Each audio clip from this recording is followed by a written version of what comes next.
ലാറ്റ് pull down ചെയ്യുന്നതെങ്കിൽ നിങ്ങൾക്ക് ഒരിക്കലും നിങ്ങളുടെ ലാറ്റ്സിൽ അത് ഫീൽ ചെയ്യില്ല. മറിച്ച് നിങ്ങളുടെ traps, lower back, may be biceps, ഇവിടെയൊക്കെയാണ് അത് ഫീൽ ചെയ്യുക. അപ്പോൾ ഈ ലാറ്റ്സ് ഫീൽ ചെയ്യണമെന്നുണ്ടെങ്കിൽ ആദ്യം നിങ്ങൾ ശ്രദ്ധിക്കേണ്ടത് എന്താണെന്ന് വെച്ചാൽ നിങ്ങളുടെ കൈ എപ്പോഴും നിങ്ങളുടെ ട്രാപ്സ് എപ്പോഴും ഇങ്ങനെ എലവേറ്റ് ചെയ്തിട്ടാണ് ഉണ്ടാവുക. ആൻഡ് ഇത് പുൾ ചെയ്യുമ്പോൾ നിങ്ങളുടെ ട്രാപ്സ് ആണ് കൂടുതൽ എൻഗേജ് ആവുക, നിങ്ങളുടെ ലാറ്റ്സ് അല്ല. ട്രാപ്സിന് മാത്രമേ അവിടെ വർക്ക് വരുന്നുള്ളൂ. പിന്നെ നമ്മുടെ ബൈസെപ്സ്, ഫോർ ആംസ് അതിന് മാത്രമേ വർക്ക് വരുന്നുള്ളൂ. നമ്മുടെ ലാറ്റ്സ് വർക്ക് ചെയ്യണമെന്നുണ്ടെങ്കിൽ ഈ എലവേറ്റ് ചെയ്തിട്ടുള്ള ട്രാപ്സ് ഡിപ്രസ് ചെയ്യണം.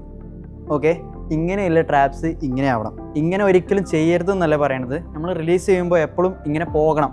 പിന്നെ ഇത് ഡിപ്രസ് ചെയ്തിട്ട് വേണം പുൾ ചെയ്യേണ്ടത്. എന്നാലേ നിങ്ങളുടെ ലാറ്റ്സിൽ അത് ഫീൽ ചെയ്യത്തുള്ളൂ. ഞാനൊന്ന് കാണിച്ചു തരാം. ഓക്കെ, ഇതിപ്പോൾ എലവേറ്റ് ചെയ്തിട്ടുള്ള ട്രാപ്സ് ആണ്. ആൻഡ് ഇത് പുൾ ചെയ്യുമ്പോൾ ഡിപ്രസ് ചെയ്യുക ആൻഡ് പുൾ ചെയ്യുക, പതുക്കെ റിലീസ് ചെയ്യുക, സ്ലോ ആയിട്ട് റിലീസ് ചെയ്യുക.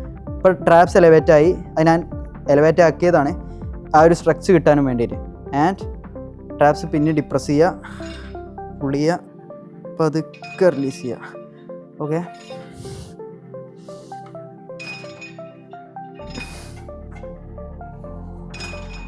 പിന്നെ ഇത് റോ മെഷീൻ അല്ല, പിന്നിലേക്ക് ഇങ്ങനെ പോയിട്ട് റോ ചെയ്യാൻ. ഓക്കെ, അങ്ങനെ ഒരു സംഭവമുണ്ട്. ഇത് ലാറ്റ് പുൾ ഡൗൺ മെഷീനാണ്.